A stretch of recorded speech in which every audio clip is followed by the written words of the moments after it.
Queridas amigas, queridos amigos, la historia viva, la memoria subversiva, combatió muchos años en las calles, en las plazas, en las conciencias, para que alumbrara en esta región del mundo el verdadero principio de la nueva historia, el resurgir de nuestros pueblos.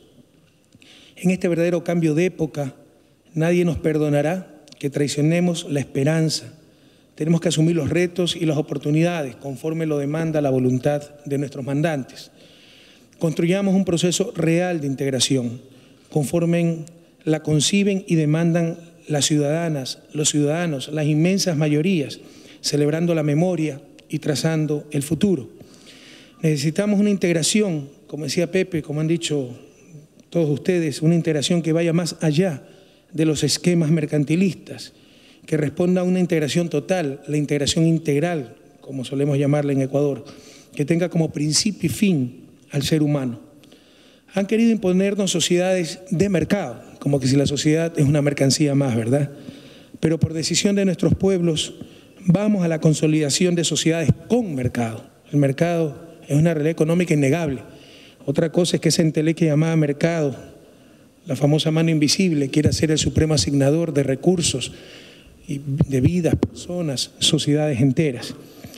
El mercado es un gran siervo, pero es un pésimo amo. El gran desafío de la humanidad actual, de la historia actual de la humanidad, es sociedades dominando al mercado. Y ahí está la raíz de la crisis actual, que se la quiere obviar por cuestiones ideológicas, por intereses, porque todo está en función del gran capital, ¿no?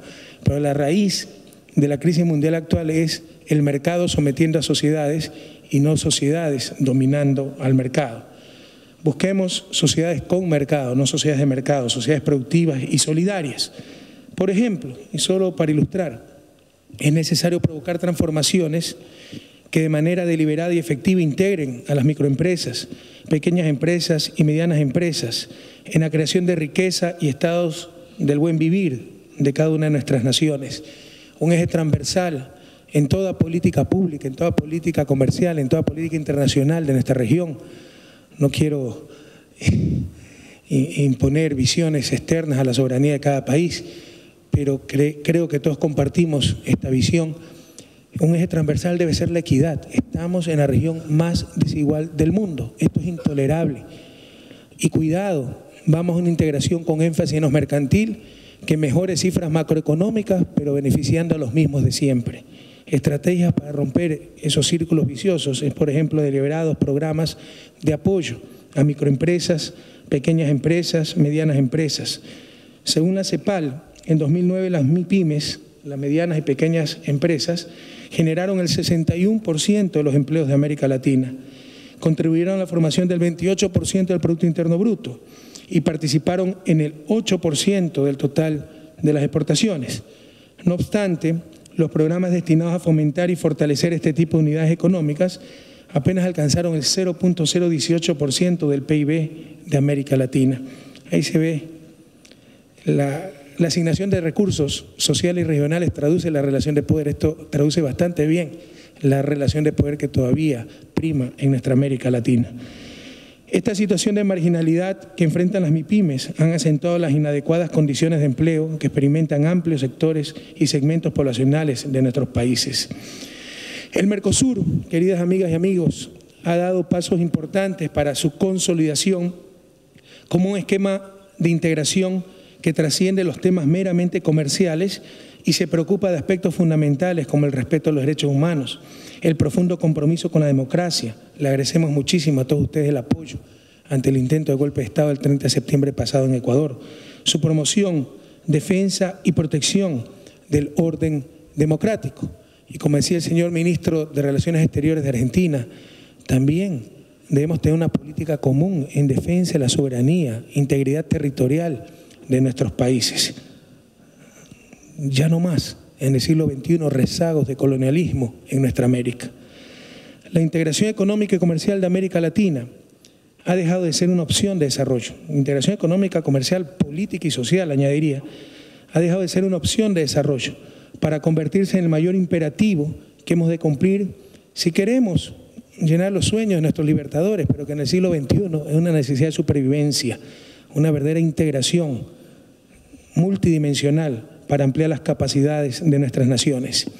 En este contexto, Ecuador propone algunas cosas concretas que algunas veces refuerzan y otras veces complementan la agenda de Mercosur. Por ejemplo, para romper el dominio al que ha estado sometido nuestra región a los intereses del gran capital. Por favor, démonos cuenta, estos son puntos sumamente importantes. Individualmente, peleando contra el gran capital nos va a vencer. ¿Cómo hemos tratado de atraer inversiones a la región más interesante para los inversionistas a nivel mundial, América Latina? Compitiendo entre nosotros, cuando debemos tener una estrategia común. ¿Y en función de qué se compitió? No podíamos competir en función de productividad, competitividad, etcétera. Competimos en función de quién precarizaba más su fuerza laboral para dar ventaja a la inversión extranjera y con ello el sudor de nuestros trabajadores y el sufrimiento de nuestros trabajadores se tradujo en mayores utilidades para las transnacionales.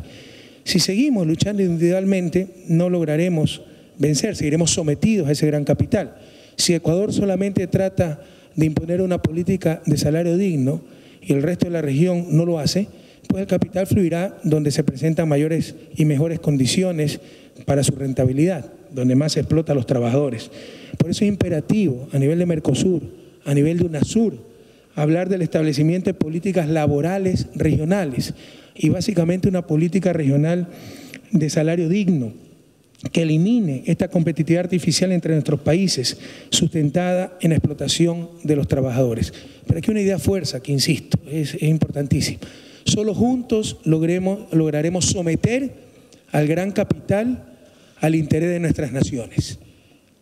Aisladamente será el gran capital que someta a nuestras naciones a sus intereses. Y un ejemplo claro de lo que podemos hacer son políticas laborales regionales y con un ejemplo más concreto aún, políticas de salario digno, salarios mínimos regionales.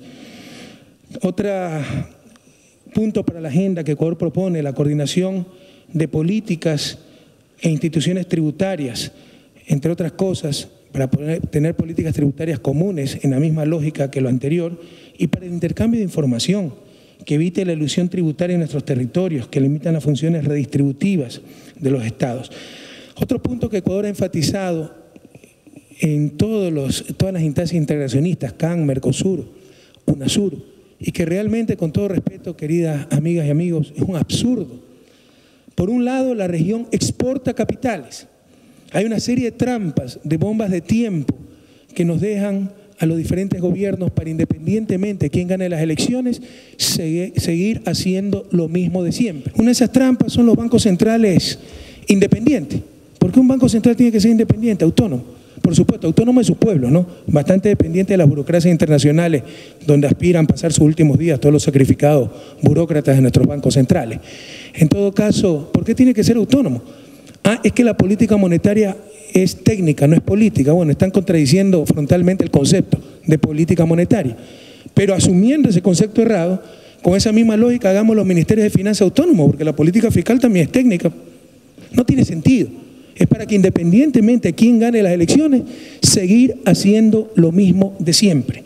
Debemos romper esas trampas, desactivar esas bombas, liberarnos de esos condicionamientos y evitar absurdos como los que actualmente vive la región, donde nuestros bancos centrales autónomos envían nuestras reservas al exterior. Y mientras América Latina envía centenas de miles de millones de dólares para financiar a los países desarrollados, fíjense el absurdo, por otro lado nos tenemos que endeudar con esos mismos países que tal vez nos están prestando nuestra propia plata a tasas mucho mayores. Mientras esa reserva rinde en 0.5, 1%, tenemos que endeudarnos a 6, 7, 8%, dependiendo, ¿no? Porque ahí también está la trampa del riesgo país, que no es otra cosa que otro instrumento de dominación, pórtense bien o le sube el riesgo país. Entonces, si nos portamos lo suficientemente bien y nos baja en algo el riesgo país, a las finales podremos endeudarnos al 5 o 6%. Pero cuando por otro lado estamos exportando capitales, eso es un absurdo.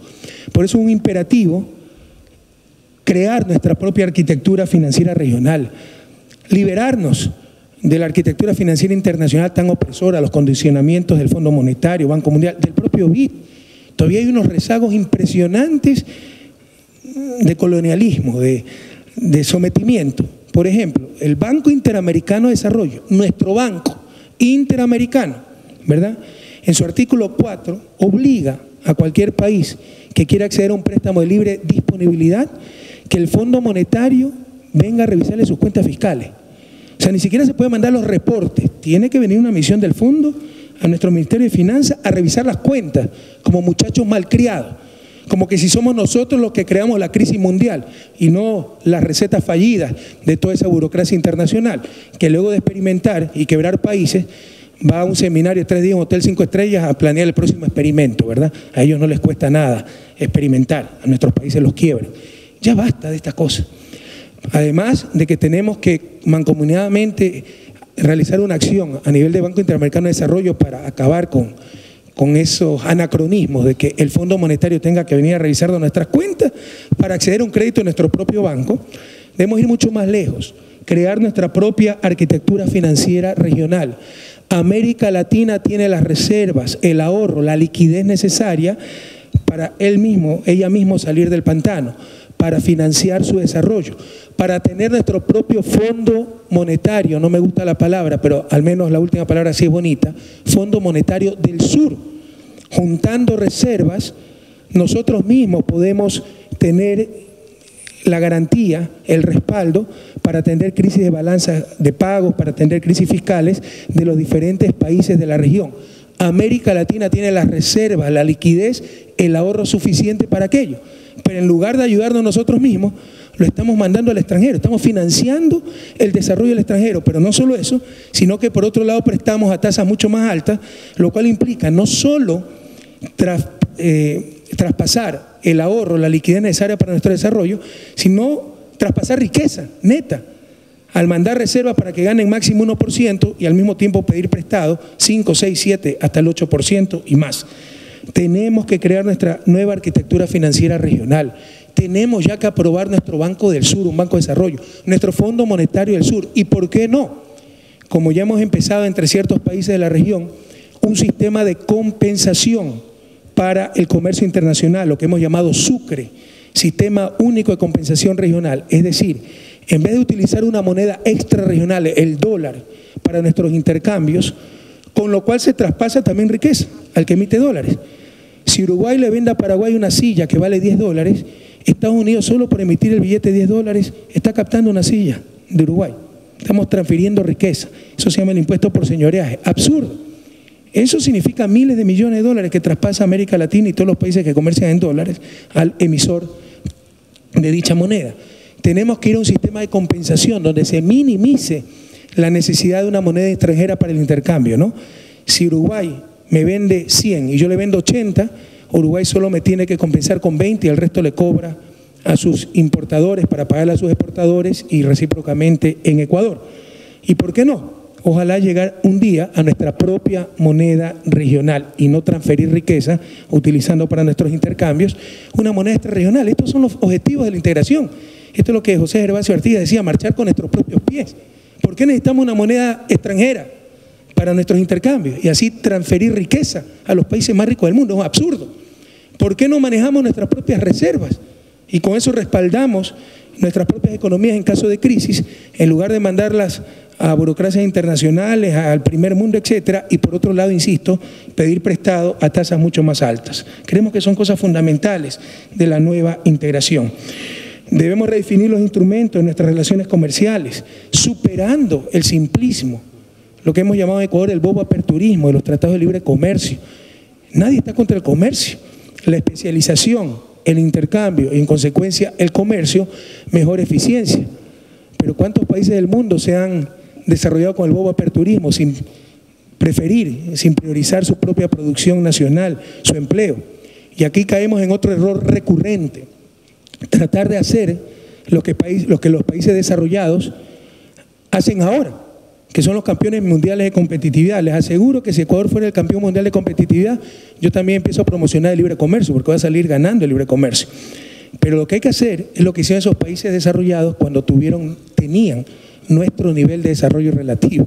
Y les aseguro que ahí lo que menos practicaron es el libre comercio. Sí, el comercio inteligente, estratégico, de beneficio mutuo, pero creer que La apertura irracional de nuestras economías beneficia siempre y a todos, es algo más cercano a la religión que a la ciencia, ¿verdad?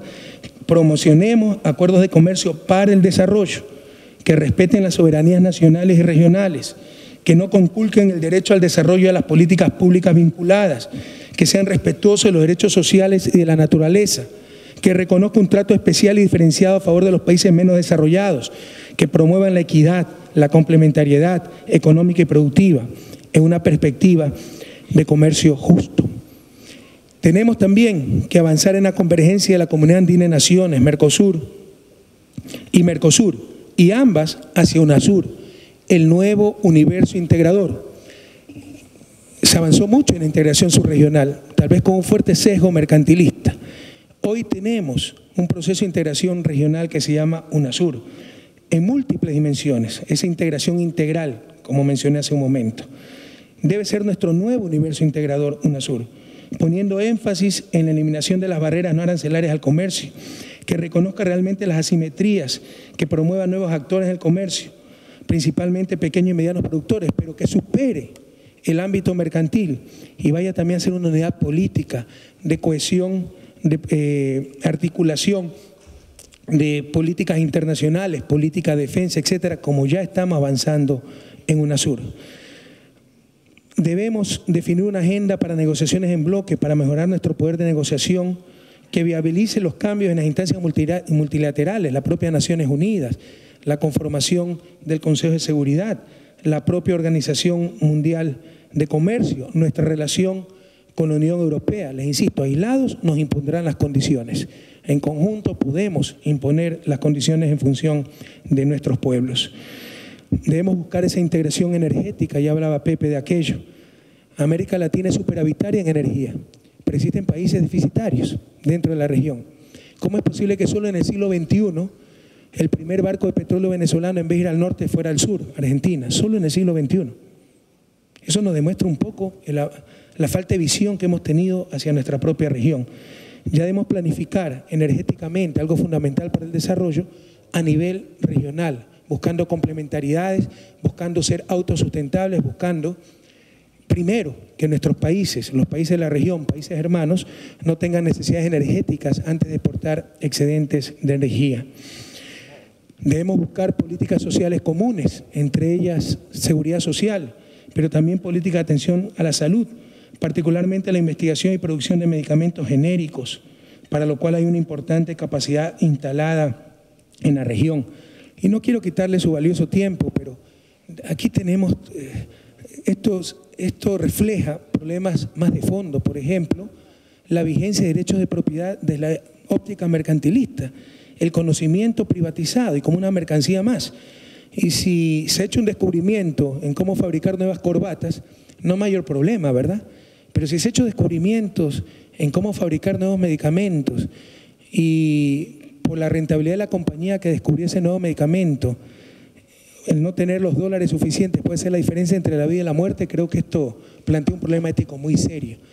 También la región debe plantearse una nueva forma de derechos de propiedad intelectual donde se evite la privatización del conocimiento, tengan justa compensación a aquellos que generaron ese conocimiento, pero que una vez generado, sobre todo si tiene que ver con derechos humanos como salud, etcétera, esté disponible a la mayor cantidad de seres humanos. Eso significa privilegiar el ser humano antes que el capital. Lo mencionó Pepe, hay otro gran desafío de la región que yo siento, con el respeto que ustedes se merecen, que no se habla lo suficiente a nivel de Mercosur, CAN, UNASUR, y que es fundamental para el desarrollo, que es el talento humano y conocimiento, ciencia, tecnología. Sin eso no lograremos el desarrollo. Y las condiciones de América Latina son críticas. Ustedes saben que vengo de la academia. En la última publicación del ranking mundial de universidades entre las 200 primeras no hay una universidad latinoamericana. Todavía nuestros niveles de escolaridad, la calidad de nuestra educación es sumamente baja. ¿Y qué decir de ciencia y tecnología?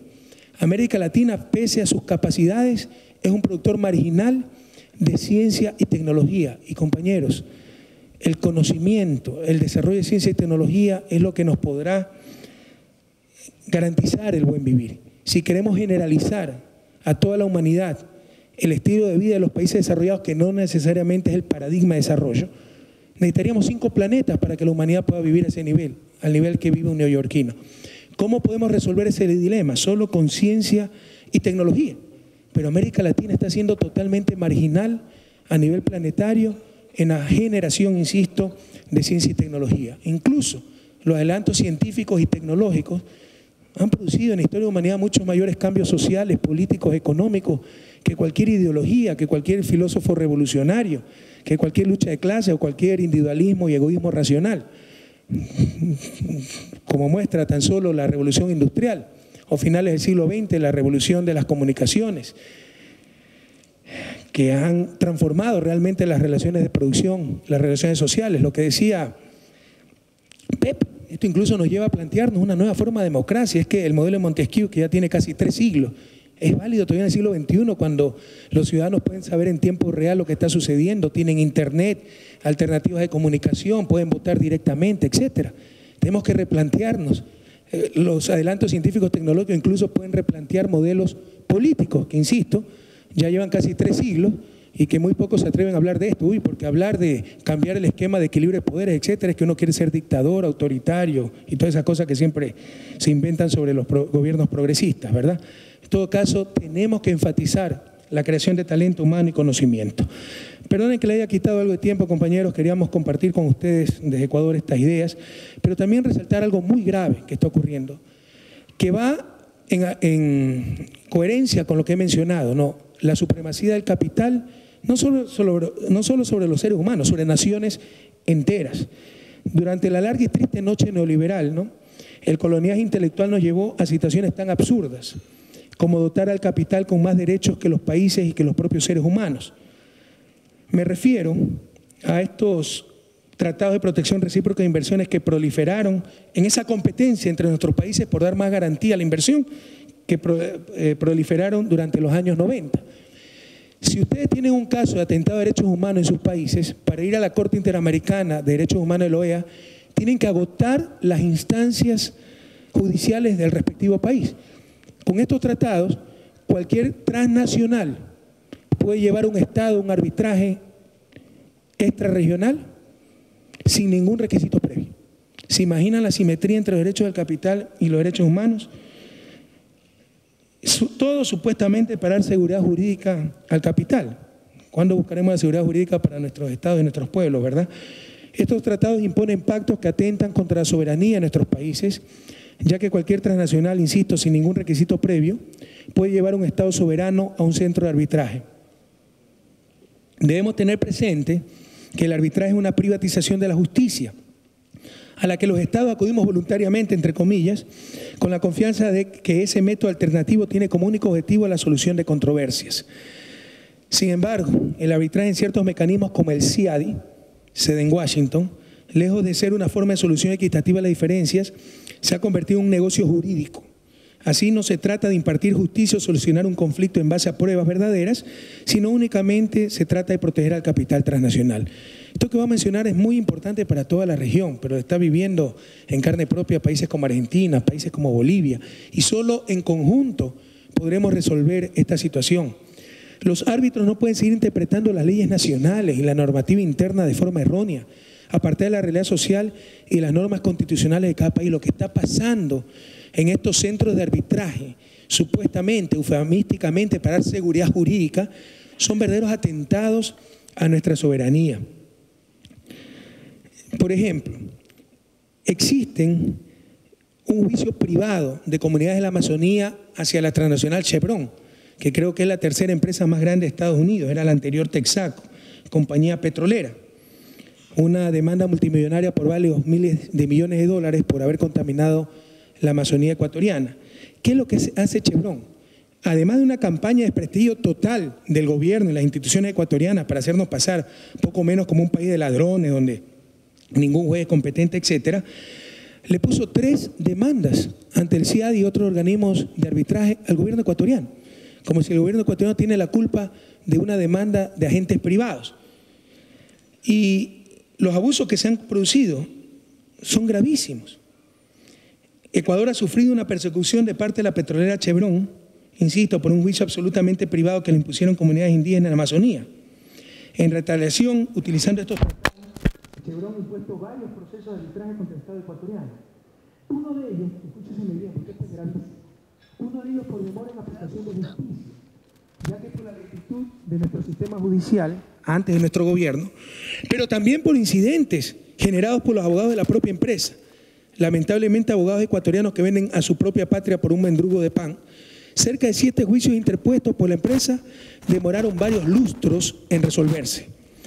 Durante el proceso arbitral, los juicios terminaron a favor del Estado, los juicios de los cuales se quejaba Chevron, que no estaban terminados, y en contra de Transnacional. Pero en forma inaudita, el laudo arbitral, en este caso de UNCITRAL, revierte la sentencia, o sea, no compensa a Chevron por la demora en aplicación de justicia, que era lo procedente, sino que revierte la sentencia de tribunales ecuatorianos, 7 sentencias a favor del Estado y en contra de Transnacional, las revierte UNCITRAL y condena a pagar al país cerca de 700 millones de dólares. ¿Saben lo que es eso, estimados amigos y amigas, colegas?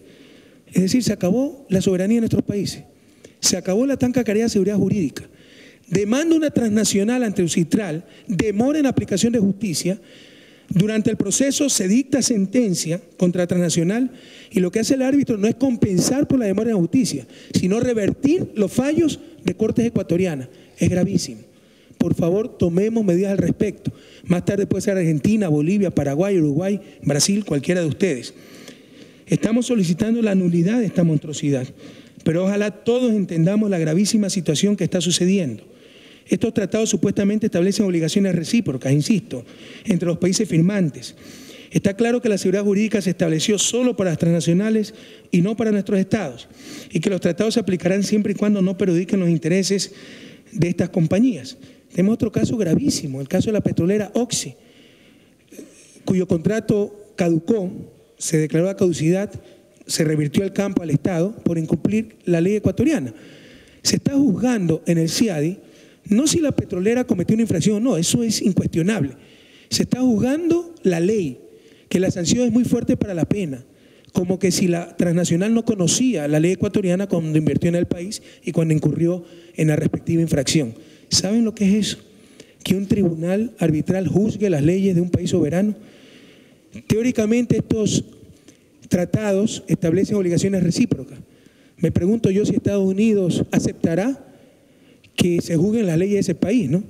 Que juzguemos que está mal la pena de muerte, que está mal la sanción para determinado delito, determinada infracción. Jamás lo va a aceptar. Pero eso sí, asimétricamente se aplica a nuestros países.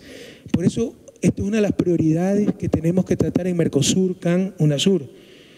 Es momento de crear tribunales arbitrales regionales que comiencen a funcionar y que actuemos en conjunto para que no nos sometan a estos tribunales extrarregionales. Proyectos del Mercosur, ALADI, UNASUR, CAN, deben culminar lo más rápidamente posible para empezar a funcionar, para caminar con nuestros propios pies, insisto, como decía Artigas. Queridas amigas y amigos, es mucho lo que se ha logrado en los últimos años en materia de integración. En América del Sur hemos logrado superar grandes obstáculos históricos para dar vida a la Unión de Naciones Suramericanas, UNASUR, un proceso de integración realmente alentador que busca unir a regiones tradicionalmente apartadas, como lo han sido los países andinos, los países del litoral atlántico. Necesitamos algo nuevo, algo mejor, algo nuestro. Y eso también es la Comunidad de Estados Latinoamericanos y el Caribe, CELAC. Tenemos mucha esperanza en que en este nuevo foro pueda reemplazar incluso a la OEA. ¿Qué sentido tiene nuevamente discutir nuestros problemas políticos, nuestros diferendos en Washington? ¿Qué sentido tiene que el foro para polémicas políticas entre países latinoamericanos participe un país extrarregional y se resuelva dentro de ese país, en la sede de ese organismo, la OEA? Ojalá la CELAC, tenemos mucha esperanza, se convierta en ese nuevo foro donde caminemos con nuestros propios pies, donde entre latinoamericanos, dentro de la región, podamos procesar nuestras diferencias. Porque hemos entendido que no podemos ni debemos aceptar una pretendida globalización que no busca crear ciudadanos del mundo, sino tan solo consumidores, que no busca crear una sociedad global, sino tan solo un mercado global, que busca cada día mayor movilidad para capitales y mercancías, pero criminaliza la movilidad de los seres humanos, porque hemos entendido que lo que debemos construir no es un gran mercado, sino la patria grande, Necesitamos dar esos pasos para la autosuficiencia energética, autosuficiencia financiera, para no someternos a las transnacionales, al capital en instancias extrarregionales, para procesar nuestros diferendos dentro de la región y entre latinoamericanos. Desde el sur del río Bravo, queridos compañeros, hasta la Patagonia, soplan vientos de cambio y renovación. Está reverdeciendo la esperanza. Vamos decididos y alegres, con el alma llena de banderas, a la integración integral como base y sustento para lograr nuestra segunda y definitiva independencia.